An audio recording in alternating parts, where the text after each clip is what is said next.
కూడి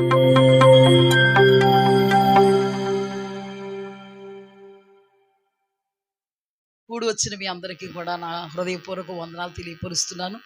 సహవాసం అనేది చాలా గొప్పది. మరి ఇన్ని రోజులు కూడా సహవాసం లేకుండా ఉన్నప్పటికీ దేవుడు మనల్ని జ్ఞాపకం చేసుకుని సహవాసానికి పిలిచారు. అందుకు దేవునికి మహిమ కలుగును గాక. మనకే తెలియకుండా దేవుని సమయాన్ని దేవునికి ఇవ్వడానికి, ఆ సమయంలో మనం ఎన్నో అద్భుతాలు పొందుకోవడానికి, ఎన్నో కార్యాలు మన జీవితంలో దేవుడు చేయడానికి, ద్వారం తెరవబడడానికి, మనలో ఉన్నటువంటి అభిషేకం ఇంకా అభివృద్ధి చెందడానికి, అనేకమైనటువంటి విషయాలు తెలుసుకోవడానికి, పరిశుద్ధాత్మ యొక్క ప్రసన్నతను అనుభవించడానికి అనుదిన సహవాసం ఎంతగానో దోహదపడుతుంది. అనుదిన సహవాసం ఎన్నడూ కూడా మనం కోల్పోకుందుము గాక. వచ్చిన మిమ్మల్ని బట్టి దేవునికి కోట్ల కొలది కృతజ్ఞతా స్తోత్రములు చెల్లిస్తున్నాను. హల్లెలూయా. ఈ సమయంలో ప్రభువు మన కొరకు ఉద్దేశించిన వాక్య ధ్యానాంశము లూకాసు వార్త 12వ అధ్యాయము, లూకాసు వార్త 12వ అధ్యాయము 29వ వచనం. ఏమి తిందుమో ఏమి త్రాగుదుమో అని విచారింపకుడి, అనుమానము కలిగి ఉండకుడి. ఈ లోకపు జనులు వీటన్నిటినీ వెదుకుదురు. ఇవి మీకు కావలసి ఉన్నవని మీ తండ్రికి తెలియను.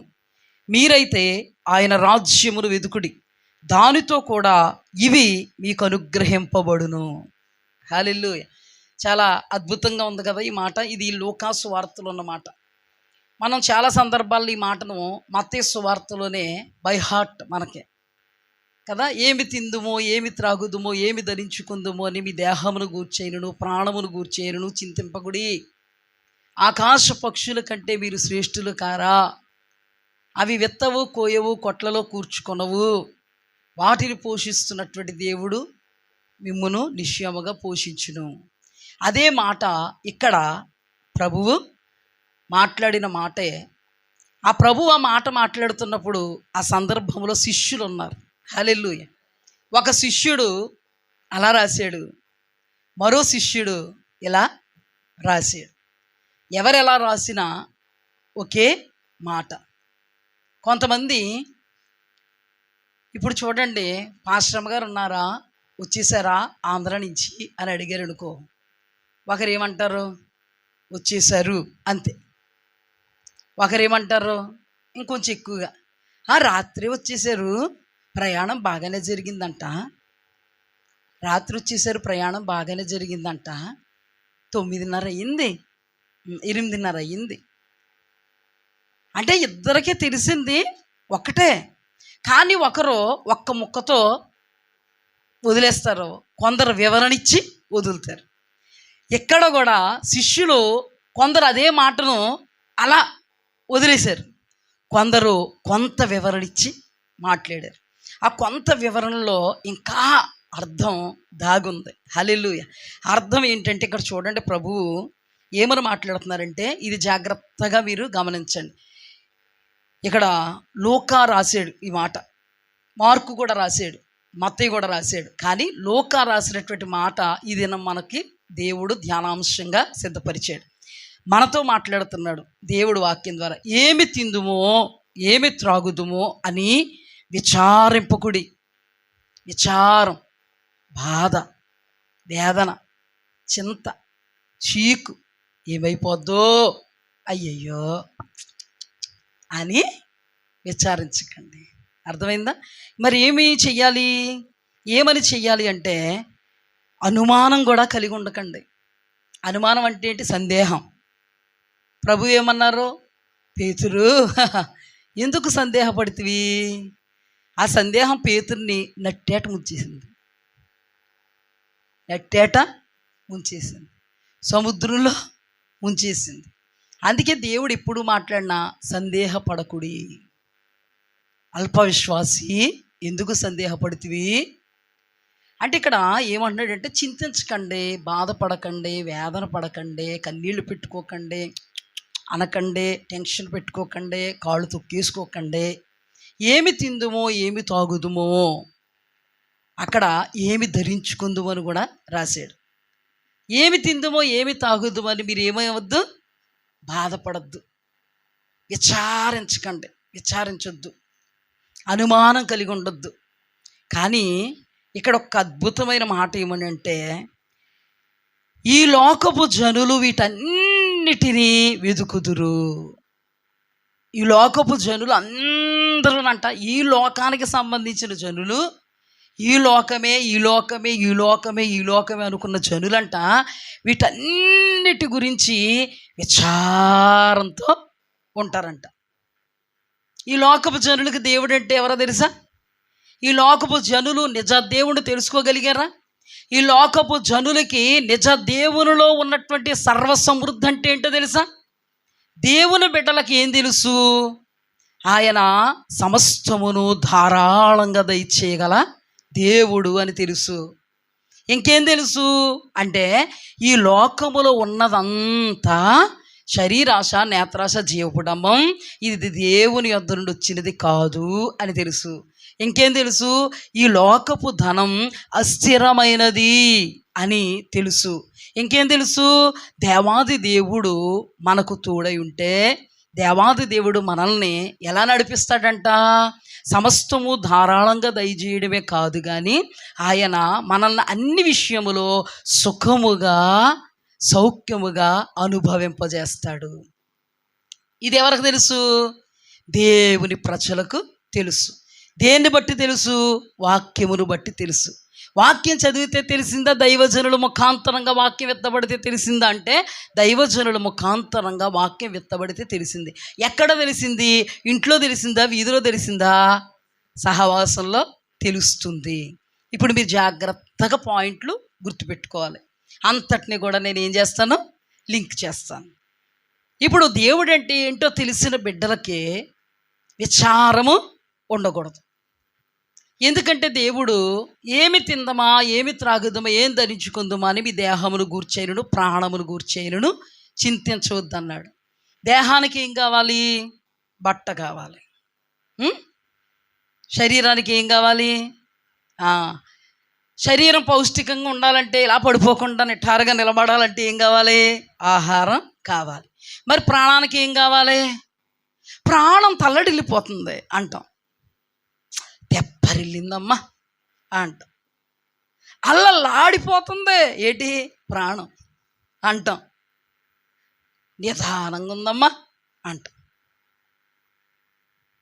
ఈ ఎండ వేడికి ఏమైపోతుంది? ప్రాణం ఏమైపోతుంది? ఇప్పుడు కరెంట్ లేదు చూడండి, ఏసీ లేక ఏమైపోతుంది? ప్రాణం విలవిల్లాడిపోతుంది, తల్లడిల్లిపోతుంది. ఏసీ వచ్చింది అనుకో చల్లగా ఎలా ఉంటుంది? అబ్బా తెప్పరిల్లిందమ్మా, అమ్మయ్యా. దాహం వేసేసింది అనుకో పోతాను. అలా వెళుతూ ఉన్నప్పుడు ఇంత కుండలతో పెడుతున్నారు కదా, నీళ్లు పెడుతున్నారు కదా, అలాంటివి ఏమైనా దొరికితే ఏమవుతుంది? ఒరే రండి, ఎవరు రావే బాబు, నీళ్ళు ఉన్నాయి ఇక్కడ, పడిపోతాను అనుకున్నాను. ప్రాణం ఎస్. ఇప్పుడు ప్రాణం సుఖంగా ఉండాలి, హల్లెలూయా. సౌఖ్యంగా ఉండాలి, హల్లెలూయా. ఈ ప్రాణానికి నెమ్మది కలిగించేది ఎవరో? దేవుడు. అందుకే తిమోతికి రాసిన పత్రికలో యెహోలోకమందు ధనవంతులైన వారు గర్విష్ఠులు కాక అస్థిరమైన ధనము యందు నమ్మికించగా సమస్తమును ధారాళముగా దయచే దేవుని యందు నమ్మికించుడని ఏం చేయాలి? ఆజ్ఞాపించుము. సమస్తమును ధారాళంగా దయచే దేవుడే కాదు, ఆయన మన ప్రాణములను సేద తీర్చేవాడు, మన ప్రాణమునకు నెమ్మది కలుగజేయవాడు, హల్లెలూయా. ఇది ఎవరికి తెలుసు అంట? దేవుని ప్రజలకు తెలుసు. మరి దేవుని ప్రజలకు ఎంత తెలిస్తే అదే దేవుని ప్రజలకు చెప్తున్నాడు. హలో, అర్థమైందా? దేవుని ప్రజలకు ఎంత తెలిస్తే మరి అదే దేవుని ప్రజలకు ఎందుకు చెప్పవలసి వచ్చిందంటే దేవుని ప్రజలకు అన్నీ తెలుసు కానీ సందర్భం వచ్చేటప్పటికి అల్లల్లాడిపోవడం. దేవుడి ప్రజలకు అన్నీ తెలుసు, వాక్యం తెలుసు, వాగ్దానం తెలుసు, ప్రవచనం తెలుసు, ప్రతికూలతలో భక్తులు అనబడిన వాళ్ళు ఏం చేశారో తెలుసు. ప్రతికూలతలో భక్తులు అనబడిన వాళ్ళు దైవవాక్యానికి అనుకూలంగా ఉండి దేవుని యొద్ద నుండి ఎటువంటి అద్భుతాలు పొందుకున్నారో తెలిసినను వాక్యం అంతా బై హార్ట్ కంఠస్థం అయినను ప్రభువు దేవుని బిడ్డలకి ఎందుకు చెప్పవలసి వస్తుంది? ఇక్కడ చెప్పింది అన్ని జనులకి కాదు. ఇప్పుడు వాక్యముతో మాట్లాడుతున్నది అన్యజనులతో కాదు, అక్కడ అంటాడు, ఈ లోక జనులు వాటి కొరకు విచారిస్తారు, కాళ్ళు తొక్కేసుకుంటారు. కానీ ఈ రోజున ప్రభు ఎందుకు మాట్లాడవలసి వస్తుందంటే, అన్నీ తెలిసినను తెలియనట్టుగా ప్రవర్తించేటువంటి పరిస్థితుల్లో ఇది దేవుని ప్రజలు అనబడిన వారు ఉండిన కారణాన దేవాది దేవుడు పదే పదే పదే పదే పదే పదే మనతో మాట్లాడాల్సి వస్తుంది. అందుకే ఇక్కడ ఏమి తిందుమో, ఏమి త్రాగుదుమో, ఏమి ధరించుకొందుమో అని మీ ప్రాణమును గూర్చి అయినను దేహమును గూర్చి అయినను చింతింపవద్దు. లోకస్తులు, లోకములో ఉన్నవాళ్ళు దాని కొరకు విచారిస్తారు, దుఃఖపడతారు, బాధపడతారు. అయితే మీకు ఏమి కావలేనో మీ పరలోకపు తండ్రికి తెలుసు. హల్లెలూయా, దేవునికి మహిమ కలుగును గాక. మొదట ఆయన రాజ్యాన్ని, ఆయన నీతిని వెదకండి, అప్పుడు ఇవియు వీటితో పాటు అదియు మీకు లభించును. డబల్ ధమాక. మనం ఇప్పుడు కూడా ఒకటే వచ్చిందనుకో ఇష్టపడతామండి. బీరకాయలు కొన్న వాళ్ళకి 1 కేజీ బెండకాయలు ఫ్రీ అంటే 2 కేజీలు బీరకాయలు కొన్న వాళ్ళకి 1 కేజీ బెండకాయ ఫ్రీ అని ఎందుకు పెట్టాడు తెలుసా? బెండకాయ తోట ఉంది, ఆడికి సేల్ చేసుకుందామని బీరకాయలు కొనుక్కొచ్చి బిజినెస్ ట్రిక్ అనమాట. 2 కేజీలు కొనకుండా వీళ్ళు 1/2 కేజీ కొంటారు, కేజీ కొంటారు, అలా కాదు, సేల్ చేసుకోవాలని ఏం చేస్తాడు, 2 కేజీలు బీరకాయలు కొన్న వాళ్ళకి కేజీ ఏంటి, నిజంగా మాట చెప్పనా, 1/2 కేజీ కొనుక్కోవాలనుకున్న వాళ్ళు కూడా అంటే బాగా రేట్ ఎక్కువ ఉంది కదా, టమాటాలు బాడీసి అందులో ఉల్లిపాయలు వేసి బీరకాయలు ఎత్తి కూర అవుద్ది, నాకు తెలుసు, అర్థమైందా? అదే కేజీ బీరకాయలు నువ్వు వేపుడెట్టు ఇద్దరికి. అవునా, మనకు అలాంటి ట్రిక్కులు తెలుసు కాబట్టి మన ట్రిక్కులు ఎలాంటివి వాళ్ళకి కూడా తెలిసి 1/2 కేజీతో సరిపెట్టారు దేవుడనా. ఆయన ఏమంటాడు, 2 కేజీలు బీరకాయలు ఎవరు కొంటారో వాళ్ళకి 1 కేజీ బెండకాయ ఫ్రీ అంటే వాటి మీద పడిపోతామే. ఇంకా బిజినెస్ ట్రిక్ కదా.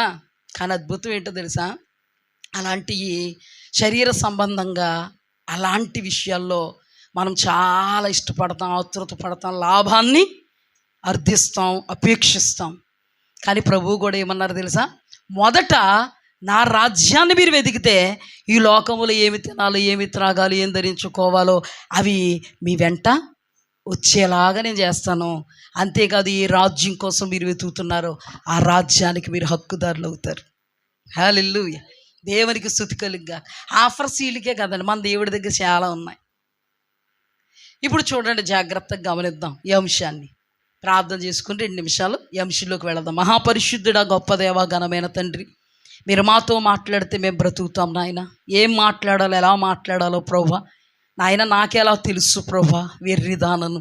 కృపగల దేవా, పిలిచిన దేవుడు, నమ్మదగిన దేవుడు అయా, అజ్ఞానులకు జ్ఞానాన్ని, అవివేకులకు వివేకాన్ని, అందులకు నాయన వెలుగును అనుగ్రహించగల సమర్థుడా, నా జీవితంలో కూడా ప్రభువా నాయన వెర్రిదాననైన నన్ను ప్రభువా పిలుచుకున్నవాడ అద్భుతం నాయన. కృపగల దేవ, ఇదిగో మాతో మీ వాక్కును వినిపించి, మీ శబ్దమును వినిపించి, మా చెవులు గింగురుమనున్నట్టుగా ఈ వాక్కును మా సర్వదేహములో, ముఖ్యంగా మా చెవులలోనికి జొచ్చునుగాక.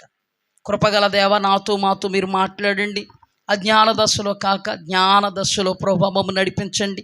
ఏ అంశముతో అయితే మా మధ్యలో మీరున్నారో అంశం అంతటిని తండ్రి నాయన మేము స్వీకరించడానికి మీ కృపను ధారాళంగా దయచేయమని యేసు అతి పరిశుద్ధ నామమున అడిగి వేడుకుని పొందుకొని నాము పరమ తండ్రి, ఆమేన్. హల్లెలూయా. ఈ లోక జనులు వీటన్నిటినీ వెతుకుతురు. ఈ లోక జనులంట వీటన్నిటిని వెతుకుతారంట.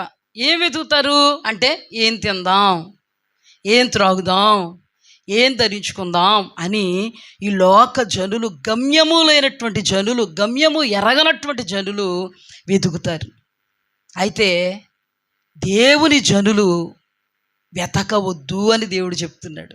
హల్లెలూయా. దానికి ప్రధానమైనటువంటి స్థానాన్ని ఇవ్వద్దు, మొదటి ప్రియారిటీని దానికి ఇవ్వద్దు. మొదట మీరు నాకు ప్రియారిటీని ఇవ్వండి, ఆత్మ సంబంధమైన వాటికి ప్రియారిటీని ఇవ్వండి.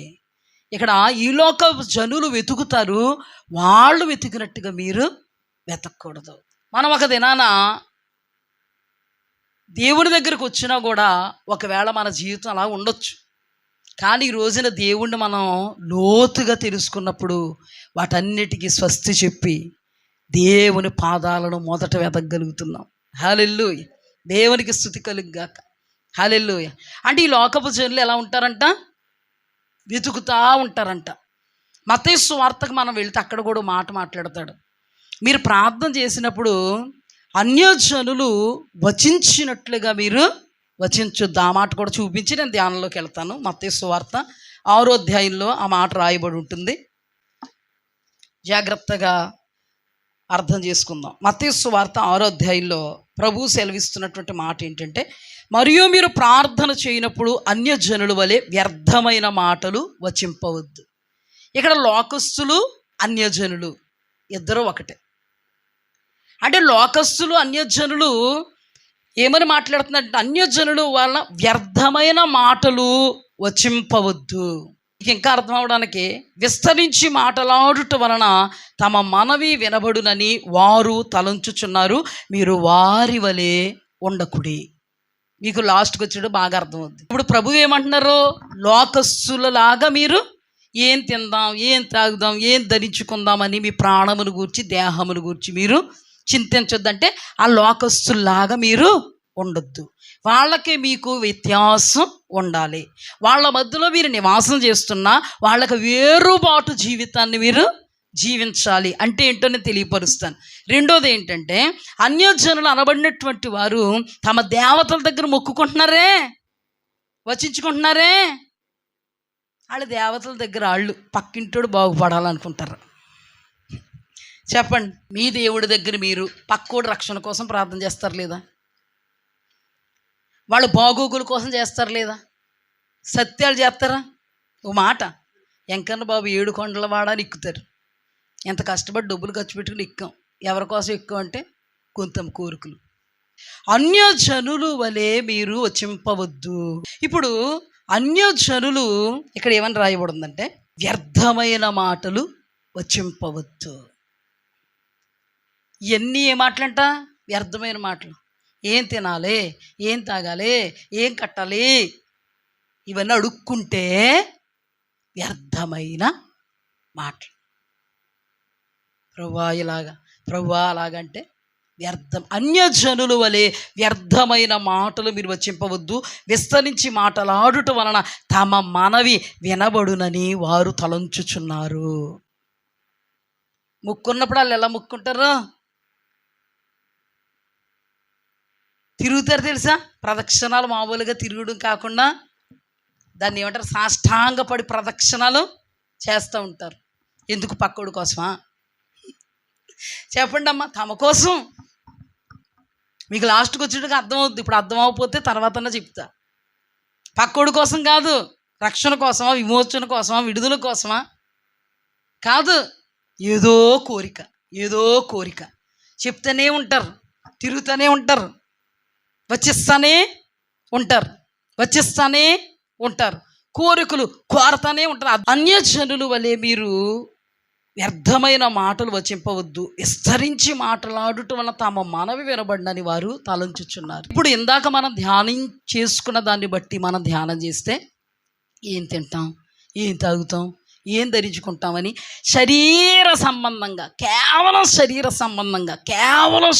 సంబంధంగా మనము దేవుడిని అడిగే వారముగా ఉండకూడదు, ధ్యానించే వారముగా ఉండకూడదు, ధ్యాసలో ఉండకూడదు, ఆశలో ఉండకూడదు, ఆరాటములో ఉండకూడదు. అలా ఉంటే మంచిది కాదు. ఏం తింటాం? శరీరం కోసం. అన్యజనులు ఏడుస్తారు అలాగా, నా నా నా నా. ఒకడు ఏదో కారు తెచ్చేసుకున్నాడంటే ఈడు వెంకన్న బాబు ఊళ్ళో ఉంటుంది ఈవిడు. అంతేగాని వాళ్ళు కారు ఇచ్చినందుకు వెంకన్న బాబు నీకు దన్నం అందో వెంకన్న బాబా. వాళ్ళకంటే పెద్ద కారు ఇస్తే తలని ఇలా సమర్పించుకుంటానంటది అక్కడికి వెళ్ళి. కానీ దేవుడు మనకు నేర్పింది అది కాదు. కృతజ్ఞతాస్తుతులు చెల్లిస్తాం. హల్లెలూయా. కృతజ్ఞతాస్తుతులు చెల్లించట్లేదంటే మనం ఎవరు? అది మరి అది పైకి బాగానే చెప్పేస్తూ ఉంటాం కానీ లోపల ఏడుస్తూ ఉంటాం. ఏడిపే. మాకు జరగలేదు, వాళ్ళకి జరిగింది. మాకు అలా లేదు, వాళ్ళకి అలాగుంది. మా బతుకు ఎలాగ ఏడ్చింది, దాని బతుకు వెలిగిపోతుంది. పైకి చెప్పితే దేవుడు ముద్దెట్టుకోడు. ఎవరిని వాళ్ళు మోసం చేసుకోకూడదు. మబ్బు విడగొట్టేస్తాడు దేవుడు, జాగ్రత్త. పైకి మాట్లాడడం వల్ల, పైకి చెప్పడం వల్ల పాస్టర్ గారు భక్తులు అనుకుంటారేమో, కానీ లోపల ఎలాగుంది అనేది మనకి కావాలి. ఇంతకు మునిపే చాలా ధ్యానాలు చేశాం కదమ్మా. మనం ఏం ధ్యానాలు చేసి ఇంతకు మునుపు? స్వభావం స్వభావం స్వభావం స్వభావం. భయముతో కూడిన భక్తి అంటే ఏంటి? అన్యులు చేస్తున్నది భక్తి, లోకస్తులు చేస్తున్నది భక్తి. అసూయ లేకుండా ఉంటారు వాళ్ళు. అందరూ రెడీ అయ్యి చీరలు కట్టుకుని వెళ్ళేటోడికి ఆవిడకంటే ఆవిడ బాగుందంటే భయం ఉంటుంది ఆవిడికి. అసూయ పడకూడదు బాబోయ్, మా దేవుడు పరిశుద్ధుడు బాబోయ్ అని భయం ఉంటుంది ఆవిడికి. చాలా అందంగానే ఉంది, చాలా అందం వచ్చేస్తుంది ఈ మధ్య. ఏం చేస్తుందో కానీ వాళ్ళు అన్యజనులు అలా ఉండనివి. నువ్వు అలా ఉన్నావో దేవుడు ఊరుకోడు. నువ్వు దేవుని బిడ్డవే పైకి, కానీ లోపల నువ్వెవరో తెలుసా? అన్యజనురాలువు, అన్యజనుడువు, లోకస్తురాలు. నాకు ఏదైతే దేవుడు బయలుపరుస్తున్నాడో దాన్ని బట్టి నేను మాట్లాడుతున్నాను. మీరు అనుకోవచ్చు, పాస్టర్ గారికి ఎలా తెలుసు? నాకు ఒక స్క్రీన్ వేస్తాడండి దేవుడు. ఎందుకో తెలుసా? నీ బాగు కోసం వేస్తాడు. నువ్వు జయించలేకపోతున్నావు, సోది కౌరులు చెప్తున్నావు పైకి. ఏ కౌరులు? ఇక్కడున్న వాళ్ళే, పక్కన ఉన్నవాళ్ళు కాదు, ఇక్కడున్న వాళ్ళే. పైకి ఒకలాగా లోపల ఒకలాగా మానేసుకో. నీ భక్తి వ్యర్థమైపోద్ది, నీ జీవితం వ్యర్థమైపోద్ది, నీ స్థితిగతులు వ్యర్థమైపోద్ది. ఎంతవరకు దేవుడు కోసం నువ్వు చేసిందంత ఏమైపోద్ది? బూడిద పాలు, పెంట పాలు. అన్యజనులు ఉన్నట్టుగా మనం ఉండొద్దు. దేవుని వాక్యంలో అన్యజనులు ఉండొద్దు, అన్యజనులు ఉన్నట్టుగా మనం ఉండొద్దు అంటే దాని అర్థం ఏంటో తెలుసా? లోపల అన్యజనులుగా ఉంటాం ప్రభువా, బయటికి దేవుని బిడ్డలుగా పరిశుద్ధుల వేషం ఎత్తుతాం ప్రభు అంటే. ఏ వేషధారి నా సన్నిధికి రమ్మన్నవాడు ఎవడు నిన్ను? అసలు నువ్వు జయించలేకపోతున్నావు. ప్రభువు ఏం మాట్లాడుతున్నాడు? బలవంతులై ఉండండి, హల్లెలూయా, జయించగలిగి ఉండండి, హల్లెలూయా. లోపలేమో రగిలిపోతా ఉంటుంది. ఈ రగిలిపోతున్న దాన్ని బట్టి పిల్లలు కొట్టేస్తాం, ఈ రగిలిపోతున్న దాన్ని బట్టి చెల్లిని తిట్టేస్తాం, ఈ రగిలిపోతున్న దాన్ని బట్టి మన వ్యవహారమే మారిపోద్ది. చూస్తున్న వాళ్ళకి బాగా అర్థమైపోద్ది. ఒక ఆవిడంట పెళ్ళికి వెళ్ళిందంటమ్మా, ఒక ఆవిడంట పెళ్ళికి వెళ్ళిందంట. భార్య భర్తలు పిల్లలు కలిసి పెళ్ళికి వెళ్ళారు. ఆమందంట, కళ్ళు మండిపోతున్నాయి, నాకు కళ్ళు మండిపోతున్నాయి అందంట. భర్త ఏమంటలేదంట. కడుపు మండిపోతుందండి, కడుపు మండిపోతుంది అందంట. భర్త ఏమనట్లేదంట, ఏమంటలేదంట. పక్కనోళ్ళు కంగారు పడుతున్నారంట. అయ్యో కళ్ళు మండిపోతున్నాయంట, కడుపు మండిపోతుందంట, అల్లల్లాడిపోతుంటే పట్టించుకోవేంటి అని అడిగితే భర్తకు అన్నీ తెలుసు కదా భార్య గురించి. అన్నాడంట, ఈ పెళ్ళి అయిన తర్వాత ఒక 2 రోజులు కడుపు మంట కళ్ళు మంట ఉంటాయి, 3వ రోజున అన్నీ పోతాయి అన్నాడంట.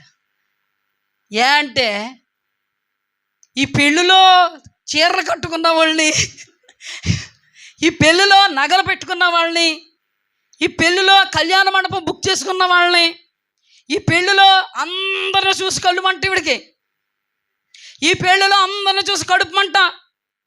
తిన్నదరక్కమంట కాదు, వేడి చేసి వచ్చిన కళ్ళు మంట కాదు, చూడలేకపోతున్నాయి కళ్ళు. పాపం చాలామందికి తెలియదు కానీ భర్తకంట ఎక్స్పీరియన్స్ అంట. భర్తకేంటి? అందరూ కాళ్ళు దొక్కుంటున్నారు, బాధపడిపోతున్నారు, కానీ భర్త మాత్రం ఒక్క 2 రోజులు దీన్ని ఓపిక పడితే 3వ రోజుకి మొత్తం మర్చిపోద్ది, 3వ రోజుకి మొత్తం మర్చిపోద్ది. అన్యజనుల్లో ఉండనివ్వచ్చు, దేవుని బిడ్డలకే తగదు. ఈ చిత్రం ఏంటంటే దేవుని బిడ్డల్లో కూడా ఇలాంటి వాళ్ళు ఉన్నారు. ప్రార్థన లేదంటే చాలా ఉంది, ప్రార్థన ఆరాధన చాలా ఉంది, వాక్యానుకూలంగా ఉన్నాం అని అనుకుంటున్నాయి, పైకి కనిపెడే మాత్రం చాలా ఉన్నాయి, లోపల కూడా ఉండకూడని చాలా ఉన్నాయి. ప్రభువు పరలోక రాజ్యం సమీపించింది, మారు మనస్సు పొందండి. హల్లెలూయా, హల్లెలూయా. మారు మనసు అంటే ఏంటండి? అంతవరకు ఉన్న స్వభావము ఉర్రోతులు ఊరుతుంటే, ఏ స్వభావమా ఉర్రోతులు ఊరుతున్నావా నా ఎదుట, నేను యేసు రక్తంలో కడగబడ్డాను, ఇది కాదు నాలో ఉండాల్సిన స్వభావం, దైవ స్వభావం ఉండాలని కాళ్ళు కింద అణిచి ఆ సిచ్యుయేషన్లో, ఆ సందర్భంలో దైవ స్వభావమును కనుపరచడమే మారు మనస్సుకు తగిన ఫలం. హల్లెలూయా. నువ్వు నలుగురిలో మాట్లాడకపోవచ్చు, నువ్వు నలుగురిలో మౌనంగా ఉండొచ్చు, కానీ రహస్యంగా నీ వాళ్ళ దగ్గర నువ్వు మాట్లాడుతున్నావే, మనుష్యుల దగ్గర నిన్ను నువ్వు జాగ్రత్త చేసుకున్నావు, ఏమన్నా అనుకుంటారని ఇంట్లో మాట్లాడుతున్నావే, ఉక్రోషపాలైపోతున్నావే, అలాంటప్పుడు దేవుడు మాత్రం బాహాటంగా చూస్తున్నాడు.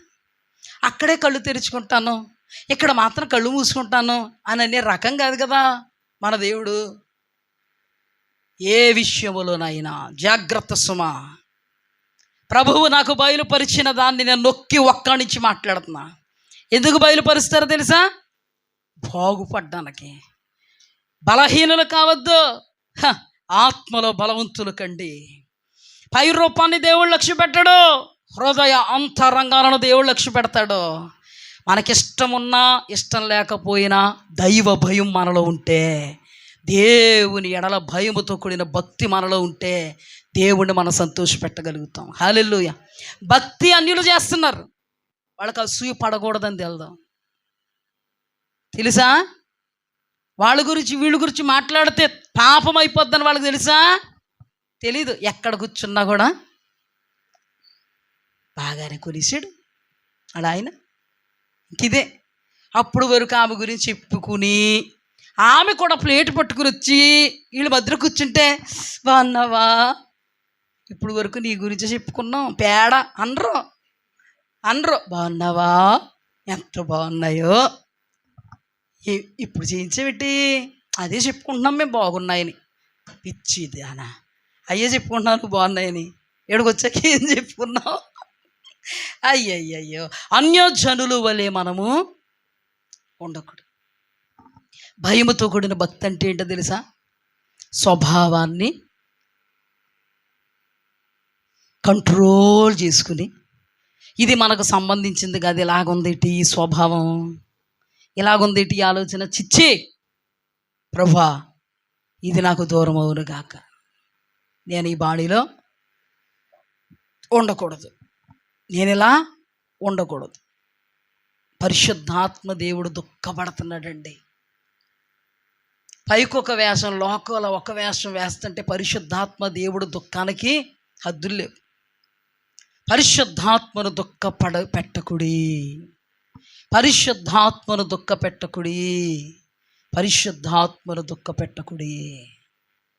కొందరు దేవుడి దగ్గరేమో ఇలా ఉంటారు, బయటికి వెళ్తే మాత్రం అలా ఉంటారు. ఎలాగా? అసలు ఈ క్యారెక్టరేనా మనం చూస్తా అన్నంతగా, ఈ క్యారెక్టర్నే మనం చూసా అన్నంతగా. అన్యజనుల వలె మీరు ఉండకుడి. ఇక్కడ చాలా సందర్భాలు వచ్చే అన్యజనులకి ఒక నిబంధన లేదు, ఆజ్ఞ లేదు, కట్టడ లేదు, విధి లేదు, ధర్మం లేదు. వాళ్ళ వలె మనం ఉండకూడదు. దేవాది దేవుడు ఇక్కడ స్పష్టంగా చెప్తున్నారు, వాళ్ళ వలె మీరు ఉండకుడి. వాళ్ళు వేరు, మనం వేరు, మనం వాళ్ళతో వేరుగా ఉండాలి. దేవుని వాక్యంలో 2 కొరింథీయులకు రాసిన పత్రిక, విశ్వాసులతో జోడీగా ఉండకుడి, నీతికి దుర్నీతితో ఏమి సాంగత్యము, వెలుగుకు చీకటితో ఏం పొత్తు, క్రీస్తుకు బెలయాలతో ఏమి సంబంధము, అవిశ్వాసితో విశ్వాసికి పాలెక్కడిది, దేవుని ఆలయమునకు విగ్రహాలతో ఏం పొందిక, మనము జీవము కలిగిన దేవుని ఆలయమే ఉన్నాం. అందుకు దేవుడు ఎలాగ సెలవిచ్చుచున్నాడు, నేను వారిలో నివసించి సంచరించును, నేను వారి దేవుడినయుందును, వారు నా ప్రజలయుందురు. కావున మీరు వారి మధ్య నుండి బయలువెడిలి ప్రత్యేకముగా ఉండుడి. ఈ మాట చాలా ప్రాముఖ్యం. మీరు వారి మధ్యలో నుండి బయలువెడిలి ప్రత్యేకంగా ఉండుడి. వాళ్ళ మధ్యలో నుండి బయలువెడిలి ప్రత్యేకంగా ఉండండి అంటే పెళ్ళికి అన్ని జనులే కదా పిలుస్తున్నారు మనల్ని. మరి వెళ్ళొద్దా? పెళ్ళికి వెళ్ళి అలా అంటకుండా ముట్టకుండా కూర్చుందామా? అసలు నోటి మాట కూడా మాట్లాడకుండా, నోట్లోంచి మాట్లాడితే ముత్యాలు రాలిపోతాయి అన్నట్టుగా. అది కాదు. అదే కొరింథీయులకు రాసిన పత్రిక 1 కొరింథీయుల్లో పౌలేమన్నాడు? అన్యజనులతో జోడీగా ఉండొద్దంటే వాళ్ళతో ఉండొద్దని కాదు, అలాగైతే మీరు వాళ్ళ మధ్యలో నుండి వెళ్ళిపోవాలి. అలా కాదు, వాళ్ళతో, వాళ్ళ చీకటి ఛాయలతో వీరు ఏం చేయొద్దు? ఏకీభవించొద్దు. చీకటి ఛాయలు అంటే ఏంటి చెప్దాం. సపోజ్ అన్యజనులండి ఇష్టం వచ్చినట్టుగా మాట్లాడుకుంటారు, కానీ వాళ్ళతో మనం మాటలు కలపకూడదు. ఆ దేవుని మందిరాల్లో రావు, వస్తాయా? ఏంటి పొరపాటు. పాస్టర్ అమ్మగారు అన్నారంటే ఇంకేమన్నా ఉందా? పాస్టర్ అమ్మగారు చూశారంటే, పాస్టర్ గారు చూశారంటే ఏకేయరు. మళ్ళీ ఆదివారం ఎందుకు వచ్చింది? ఎవరికి భయపడుతున్నాం ఈ రోజున? దేవుని బిడ్డలో వాక్యం వింటున్న వాళ్ళు కూడా. అంటే దేవుడు ఏదైనా చూడగలడు, దేవుడు ఏదైనా చూడగలడు, రహస్యంగా చూడగలడు, వినగలడు. దాని మీదే నీకు ఏం చేయాలో డిపెండ్ అయి ఉంటుంది. దాని మీద నువ్వు ఆత్మీయురాలువా కాదనేది డిపెండ్ అయి ఉంటుంది. అదే నీ సాక్ష్యమై ఉంటుంది. అదే రహస్యమందు చూచున్న దేవుని ఎదుట నీ బ్రతుకై, నీ జీవితం అయి ఉంటుంది. దేవుడు ఎప్పుడూ కూడా మనుష్యుని ఎదుట ఒకలాగా ఉండండి, సాటు మాటను ఒకలాగా ఉండండి అని ఎప్పుడూ అన్నాడు. భ్రమలో ఉండొద్దు. ఎక్కడొక వేషం అక్కడొక వేషం వేసేలా ఉండొద్దు. ఈ రోజున పిల్లలు పరిచర్య చేస్తున్నారనుకో, సపోజ్ చాలా వందనంగా, చాలా మితంగా, చాలా ఇదిగా ఉండడమే చూస్తాం. ఇప్పటి నుంచి డే 1 నుంచి మా చేతుల్లో ఎప్పటి నుంచి ఉన్నారో అప్పటి నుంచి. కానీ వాళ్ళు ఎప్పుడు కూడా పరిచర్య చేస్తున్నప్పుడు మా దగ్గర ఆ వందనం తప్పరా? కొన్ని సందర్భాల్లో అనుకోకుండా వాళ్ళ వందనం ఎంత అందంగా ఉందో చూస్తే, అమ్మ బాబోయ్, ఏడవక తప్పదు, బాధపడక తప్పదు, వేదన చెందక తప్పదు, దుఃఖపడక తప్పదు. ఒక దైవజనుడే ఆ పరిస్థితిని చూసి తట్టుకోలేక ఏడుస్తుంటే దేవుడు రహస్యమంది ఇంకెంత చూస్తాడు? దేవుడు రహస్యమంది ఇంకెంత చూస్తాడు? మేము ఏం సాక్ష్యం ఇవ్వగలమంటే, నోట్లో ఏలెడితే కొలకలేనట్టుగా ప్రవర్తిస్తున్నారు, కానీ ఇక్కడ బయటకు వచ్చేటప్పటికి చాలా చేస్తున్నారు కదని ఒక విధమైనటువంటి వేదన మాకేమవుద్ది? జస్ట్ ఎగ్జాంపుల్ చెప్తున్నాను. ఏమవుద్ది? మాకు కలుగుతుందా కలగదా? మన అమ్మాయి ఇంట్లో చాలా వందనంగా ఉంటుందండి, మనకు వాళ్ళ గురించి ఏం తెలియదు, చాలా ఓవర్ కాన్ఫిడెన్స్తో ఉన్నాం మన అమ్మాయి మీద మనం. కానీ బయటికి వెళ్ళేటప్పటికి సడన్గా చూసాం ఎవరితోటో మాట్లాడుతున్నట్టు. అప్పుడు మన అమ్మాయిగా సరిపెట్టుకున్నాం, ఏదో ఫ్రెండ్ ఏదో మాట్లాడాడులే. ఆ తర్వాత మళ్ళీ చూసేటప్పటికి బాధపడతామా లేదా? బాధపడతాం, కానీ సరిపెట్టుకుంటాం లేదా? తెలియక సరిపెట్టుకుంటామా? ఆ తర్వాత కాసేపటికి అక్కడక్కడే తిరుగుతూ ఉంటాం కదా, వాడే చెయ్యట్టుకున్నాడు ఎవరిని? అమ్మాయిని. ఇప్పుడు సరిపెట్టుకుంటామా? నీకు తెలియదు కాబట్టి సరిపెట్టుకున్నావు, తెలిసిన తర్వాత సరిపెట్టుకోలేదు అంటే అక్కడ నీకు తెలియదు, సరిపెట్టుకోవలసి వచ్చింది. తెలిసాక సరిపెట్టుకోగలవా? మరి దేవుడికి అంతా తెలుసు కదా. ఏం తెలుసు దేవుడికి? జస్ట్ అర్థం చేసుకోండి, దేవుడికి నీ రహస్యం తెలుసు కదా. నీ తల్లికి నువ్వు అక్కడ మాట్లాడుతుంటే ఒకవేళ తెలియక సరిపెట్టుకుందేమో, దేవుడు ఆ టైంలోనే నువ్వేంటో దేవునికి తెలుసు. మనము చేయాల్సినటువంటి భక్తి మనుష్యుల ఎదుట కానే కాదు, మనము చేయాల్సినటువంటి భక్తి దేవుని ఎదుట. నీ దైవజనుడు, నీ దైవజనురాలు నీ కొరకు ఇచ్చేటువంటి సాక్ష్యము ఈ 4 గోడల మధ్య దేవునికి చేస్తున్న పరిచర్యను బట్టి కాదు, దేనిని బట్టి? ఏ టైంలో చూసినా కూడా ఇక్కడ ఎలాగున్నావు అక్కడ అలాగ ఉండాలి. అది ఏది? అది భక్తి అంటే. భక్తి భయముతో కూడినటువంటి భక్తి. దేవాది దేవుడు భక్తిని కోరుకోవట్లేదండి. అన్యజనుల వలె ఉండకుడి, ఆ అవిశ్వాసుల వలె ఉండకుడి. ఓ మాట చెప్తే వాళ్ళ వలె ఉండమంటలే. వాళ్ళు ఎలా ఉంటారు?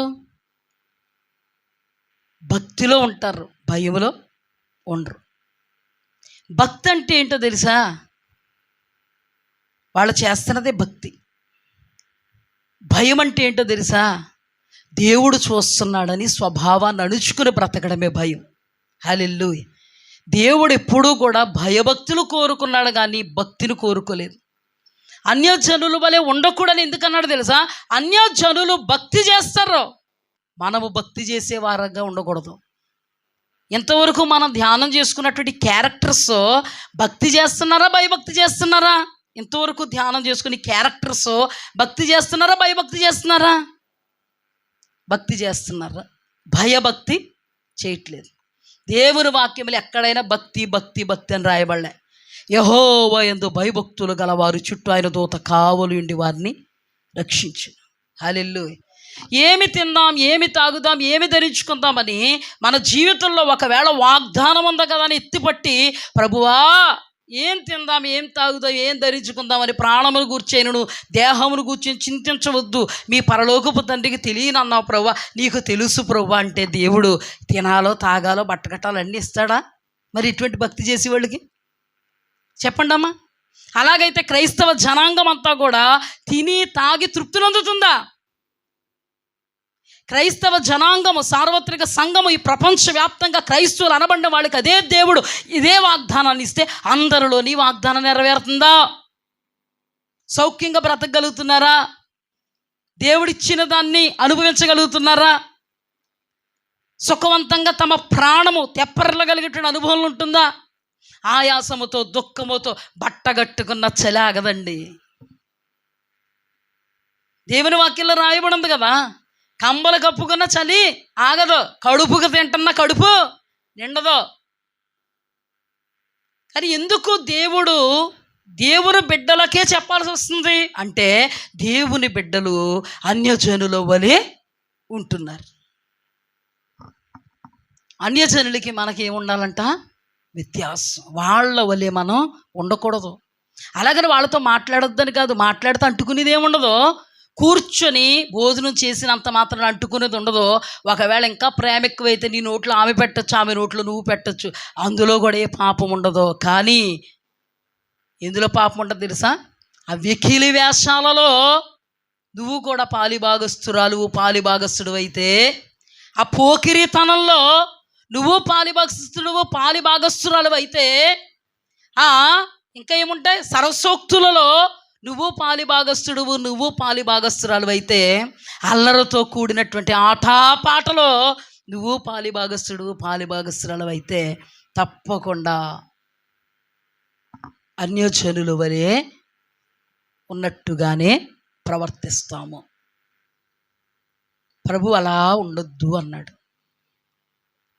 వేరుబాటు జీవితం. వాళ్ళు నవ్వుతున్నారు కదా, మనం నవ్వుతే ఏమైంది? అంతకంటే గట్టిగా నవ్వుతాను నేను. వాళ్ళు అలా ఉన్నారు కదా, మనం ఇలా ఉంటే ఏమైంది? అంతకంటే ఎక్కువ చేస్తాను నేను. వేరుబాటు జీవితం, పద్ధతి, ఒక ప్రతిష్ట, ఒక సంకల్పం. మన ఆత్మీయతను మనం కోల్పోవద్దు. బలహీనులం కావద్దు, బలవంతులుగా నిలబడాలి. ఏ విషయంలో కూడా ఎవరున్నారు? అందరూ మనవులే కదా, కాదు, రహస్యం చూచున్న దేవుడు ఉన్నాడు. ఏమంటే యోసేపు అనబడినటువంటి వాడు పరాయి దేశంలో నానబడిన వాళ్ళు ఎవ్వరూ లేరు. పాస్టర్ గారు లేరు, పాస్టర్మ్మ గారు లేరు. సహోదరులు వేలెత్తి చూపుతారు అనుకుంటే ఏ సహోదరుడు లేడు. కానీ అతడు ఏం చేశాడు? రహస్యమందు చూచుచున్న తమ దేవునికి భయముతో కూడిన భక్తిని చేసి దుష్కార్యం నుంచి పారిపోయాడు. కాబట్టి అతనికి వస్త్రాన్ని కోల్పోయినటువంటి అనుభవమైన సింహాసనం ఎక్కించి రాజవస్త్రాలు, ఓదారంగు వస్త్రాలు ధరింపజేసిన శక్తిమంతుడు మన దేవుడు. అల్లాటప్ప భక్తి చేస్తే ఆ స్థితి వచ్చినా ఈ రోజున అల్లాటప్ప భక్తి చేసి కూడా వాగ్దానాలు ఎత్తిపట్టి ప్రార్థన చేస్తున్నటువంటి అన్య జనాంగానికి పోలినటువంటి స్థితిగతులలో దిగజారుడు అనుభవాల్లో ఉన్న వాళ్ళు కూడా చాలామంది ఉన్నారు సార్వత్రిక సంఘంలో. భయముతో కూడిన భక్తి చేసిన వాడికే దేవుడు విచిత్రమైనటువంటి అంగిని ఇచ్చాడు.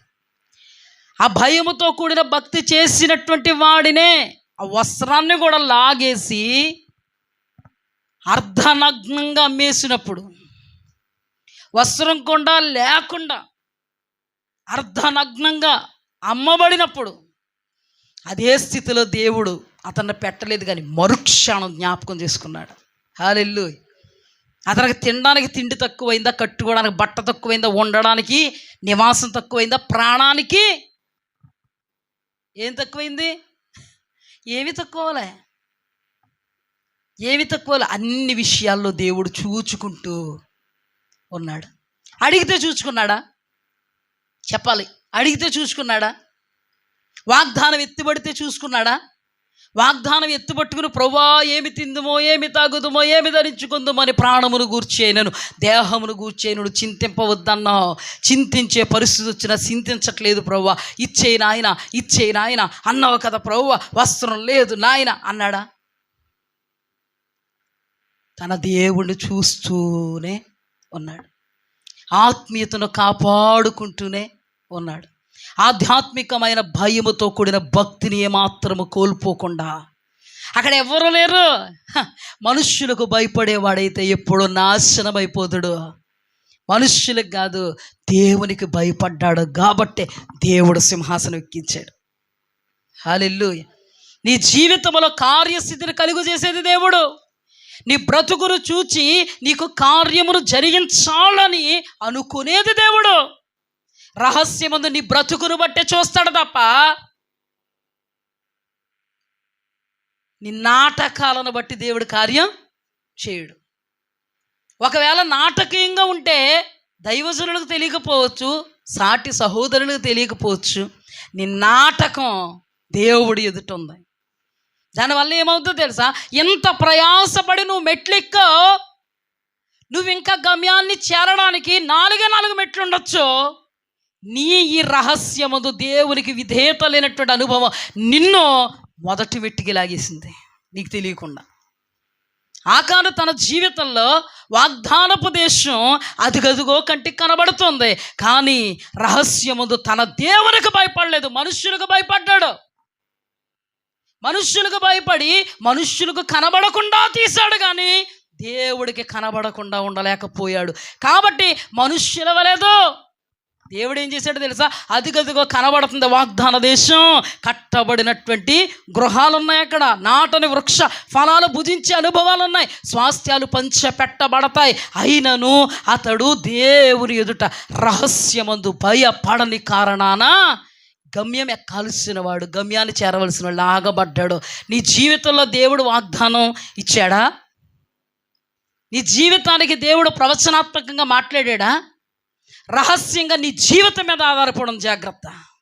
నువ్వు నీ పిల్లల కోసం ఎక్కువగా ప్రార్థన చేస్తున్నావేమో, నువ్వు నీ పిల్లల భవిష్యత్తు కోసం ప్రార్థిస్తున్నావేమో, పడిపోకూడదు అనుకుంటున్నావేమో, ఉపవసిస్తున్నావేమో, కడుపు కట్టుకుంటున్నావేమో, ఇక్కడున్న యవనస్తులు సహితం దేవుడు విషయంలో ఇచ్చిన వాగ్దానాలను చేత పట్టుకుని కన్నీళ్లు విడుస్తున్నారేమో. నేను చెప్తున్నాను, ప్రార్థన చేయడాన్ని బట్టి, ఉపవసించడాన్ని బట్టి కాదు, రహస్యమందు చూస్తున్న దేవుని ఎదుట నిన్ను నీవు దేవుని యొక్క స్వభావానికి అనుకూలపరుచుకుని దేవుని చిత్తానుసారంగా దేవునికి లోబడి విధేయత చూపి తద్వారా ఆ బ్రతుకును బట్టి హిజ్కియావలే నేను నీ ఎదుట ఎలా ప్రవర్తించానో జ్ఞాపకం చేసుకుని వాగ్దానాన్ని నెరవేర్చు ప్రభువా అంటే మాత్రమే క్రియలు జరుగుతాయి. ఇక్కడ కార్యం చేసేది చూసి చూడనట్టుగా ఉన్నవాడు కాదు. ఇవన్నీ ఒకవేళ పరీక్షలేమో, జాగ్రత్త సుమా.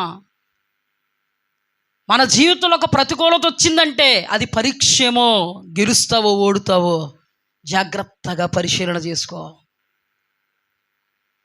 యోసేపు తన జీవితంలో దేవుని రాజ్యం అనబడే ఆత్మీయతను వెతికాడు. దుష్కార్యము అంటే భయపడిపోయాడు దుష్కార్యం చేయడానికి. టోటల్గా ఎవరికి భయపడ్డాడు? దేవునికి. భక్తి చేశాడా? భయముతో కూడిన భక్తి చేశాడా? ఎస్, ఈ భయముతో కూడిన భక్తే అతనిని గమ్యస్థానానికి చేర్చింది. ఎవరు చేర్చగలరండి అలాగా? దేవుని ఎదుటే గనక తను అటువంటి బ్రతుకును యవ్వన ప్రాయములో కలిగి ఉండకుండా తప్పటడుగు వేసుంటే ఆ తప్పటడుగు చాలండి అతని పతనానికి ప్రారంభం. ఆ తప్పటడుగు చాలు పతనానికి ప్రారంభం. దేవుడు కొన్ని విషయాలు నాకు బయలుపరుస్తున్నప్పుడు నాకు చాలా వేదన కలిగింది. వినుట వల్ల విశ్వాసం కలుగుద్ది, సహవాసములు ఉంటే బలం పుడద్ది. అదే సహవాసంలో ఉన్నప్పుడు చెయ్యరాని కార్యాలు, ఉండకూడనట్లుగా, మాట్లాడకూడనట్లుగా పరిస్థితులు వచ్చినప్పుడు ఈ సహవాసం భయములోనికి నడిపిస్తుంది. ఎస్తేరు ఎవరున్నారండి? ఎస్తేరు దగ్గర ఎంతోమంది స్త్రీలు అంతఃపురానికి నడిపింపబడుతున్నప్పుడు ఆ స్త్రీలను బట్టి ఆకర్షించబడలేదండి ఎస్తేరు. ఆ స్త్రీల్లో ఉందాం, ఆ స్త్రీల్లో చూద్దాం, ఆ స్త్రీలలో చేద్దాం. ఆ స్త్రీలు అలంకారాన్ని కోరుకున్నారు, అలా మేము కోరుకుందాం, అలా ఉందాం అని అనుకుందా? వేరుబాటుగా జీవించిందా? వేరుబాటుగా జీవించిందా లేదా? అంతమందిలోనే ఉంది. ఒక మాటలో చెప్పాలంటే వాళ్ళందరూ అన్యజనులు, ఒక మాటలో చెప్పాలంటే వాళ్ళందరూ లోకానికి సంబంధించిన వాళ్ళు, ఒక మాటలో చెప్పాలంటే పెళ్ళికి వాళ్ళు మనం ఎలా కలిసి వెళ్తామో అలాగా రాజుగారు అంతఃపురానికి వాళ్ళందరితో పాటు ఈమె కూడా వెళ్ళింది. వాళ్ళతో మాట్లాడి ఉండదా? ముచ్చటించి ఉండదా? వాళ్ళలాగా అయిపోయిందా? వాళ్ళు అలంకరించుకున్న అలంకారం కాక వేరే కోరుకున్నట్టుగా కోరుకుందా? ఎలా ఉండాలో అలా ఉంది. హల్లెలూయా. ఎలా ఉండాలో అలా ఉంది. తన దేవుని ఎదుట ఎటువంటి అలంకారమును మాత్రం అలంకరించుకోవాలో అలంకరించుకుంది. వేరేగా ఎవరు లేరుగా, ఎవరు చూడట్లేదుగా, నన్ను అన్నవాళ్ళు ఎవరు ఉండరు, నేను ఎలా పడితే అలా ఉండొచ్చు అనుకున్నది కాదు. ఎలా ఉండాలో, ఎలా బోధింపబడిందో ఆ బోధలో నిలబడింది. ఎక్స్ట్రాస్ ఏమీ చేయలేదు. అందుకేనండి అంతఃపురానికి లెక్కింప సఖ్యము కానటువంటి అందగత్తెలు వచ్చిన, అందగత్తెలు తల తన్నగలిగేటువంటి అందగత్తె ఏం కాదు, ఈమె కంటే అందగత్తెలే.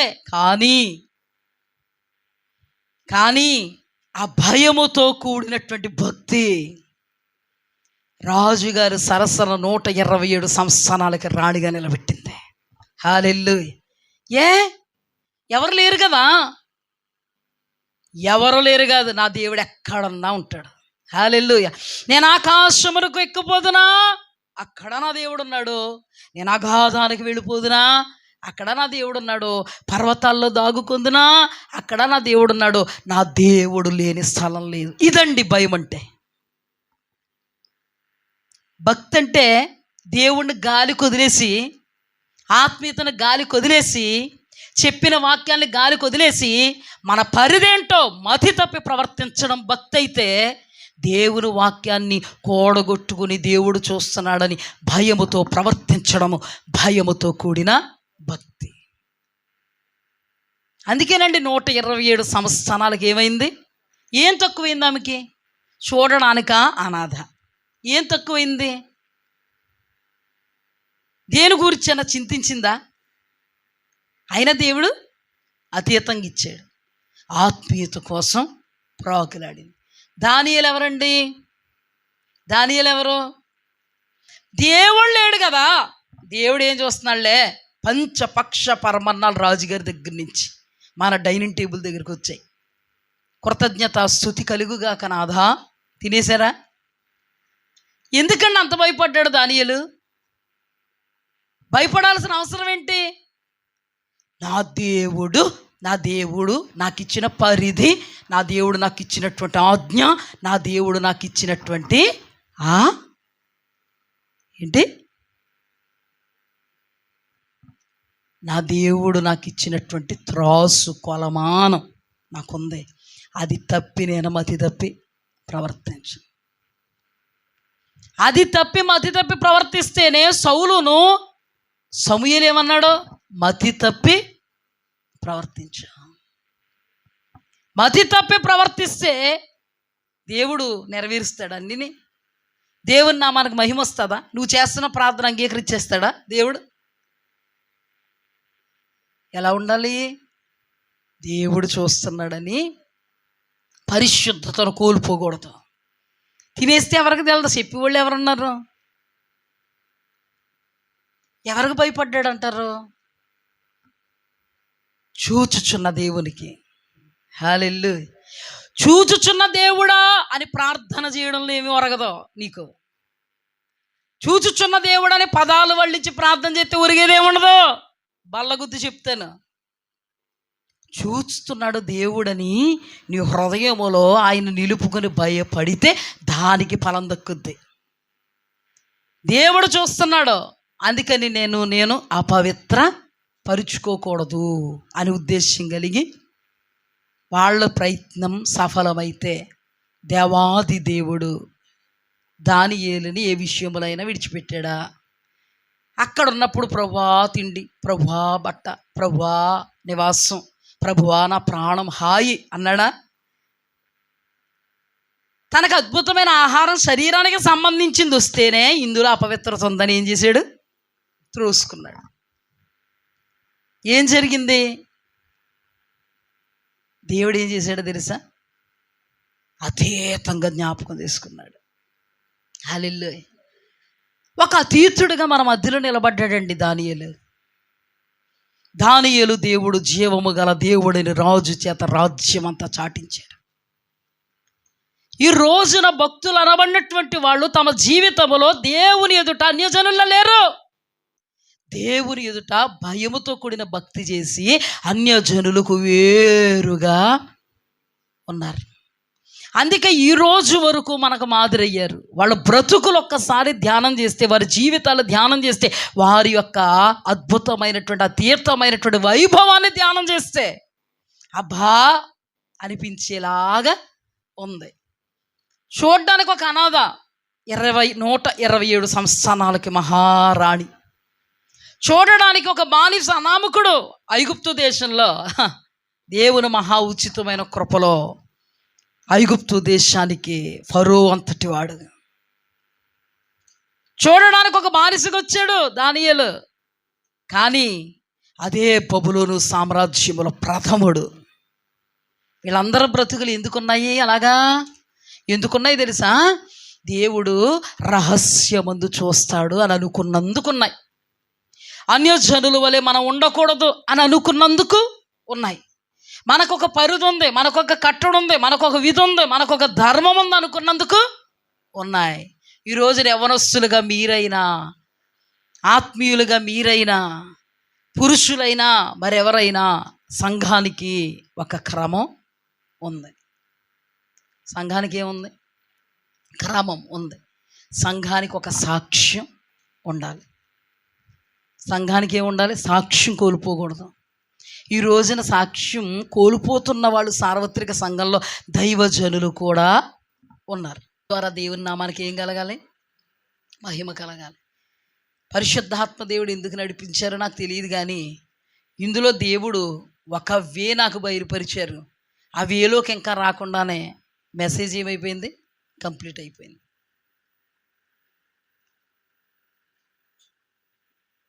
అన్యజనుల వలె మీరు ఉండకుడి, వాళ్ళు వ్యర్థమైనవి వచ్చిస్తారు, మీరు వాళ్ళతో సమానం కాదు, వేరుగా ఉండాలి. రహస్యమందు చూస్తున్నటువంటి నేను మీకు ఏది కావాలో నాకు తెలియను.